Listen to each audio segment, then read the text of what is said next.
Kota greenfield airport के 7 मार्च को होने वाले शिलान्यास से पहले भाजपा और कांग्रेस के बीच श्रेणी की होड़ तेज हो गई है।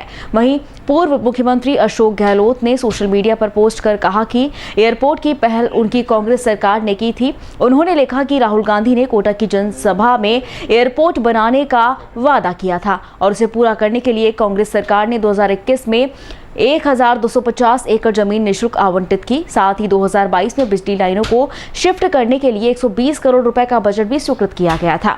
वहीं ऊर्जा मंत्री हीरा लागर ने इन दावों को गलत बताते हुए कहा कि अशोक गहलोत जादूगर हैं और झूठ को सच बताने की कला जानते हैं।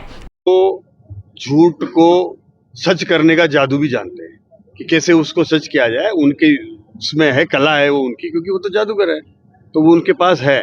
इस तरह का कई बार उन्होंने झूठ बोला है। उन्होंने ये भी कहा है कि इस एयरपोर्ट की घोषणा हमारे कोई राहुल गांधी जी नेताजी करके गए थे। भाई एयरपोर्ट की घोषणा तो वो करके गए थे, लेकिन वो उन्होंने तो किसानों को संपूर्ण कर्जा माफ करने की भी घोषणा करी थी। क्या वो पूरी हुई? क्या उन्होंने एयरपोर्ट को भी की घोषणा पूरी करी थी? उनके कार्यकाल में क्या पूरा हुआ? क्या उन्होंने केवल उनके कार्यकाल में इस एयरपोर्ट का श्रेय भाजपा की केंद्र सरकार को ना मिल जाए, इसलिए उन्होंने एयरपोर्ट रोकने का काम किया। जिस जमीन को देने की वो बात कर रहे हैं, वो सारी जमीन 90% जमीन वन विभाग की थी और वन विभाग को डायवर्जन के लिए उन्हें 40 करोड़ रुपए देना था। उन्होंने 4 बार चिट्ठियां लिखी, लेकिन इन्होंने वो पैसा नहीं दिया। पावर ग्रिड ने 11 बार चिट्ठियां लिखी, इन्होंने वो पावर ग्रिड को पैसा नहीं दिया।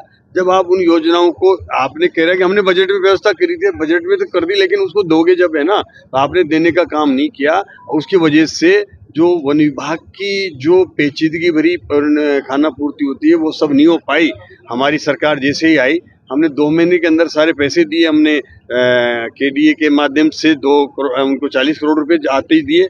उसके बाद पावर ग्रिड को पैसे दिए और वो आज उनकी सारी परियोजना को पूरा 2 साल में बनकर के तैयार होगा। और इसका हमारी प्रधानमंत्री जी जब तैयार होगा तो नरेंद्र मोदी जी इसका लोकार्पण करने के लिए यहाँ आएंगे। निश्चित रूप से कल वो इससे जुड़ करके और वो अपना उद्बोधन यहाँ जनता को देंगे।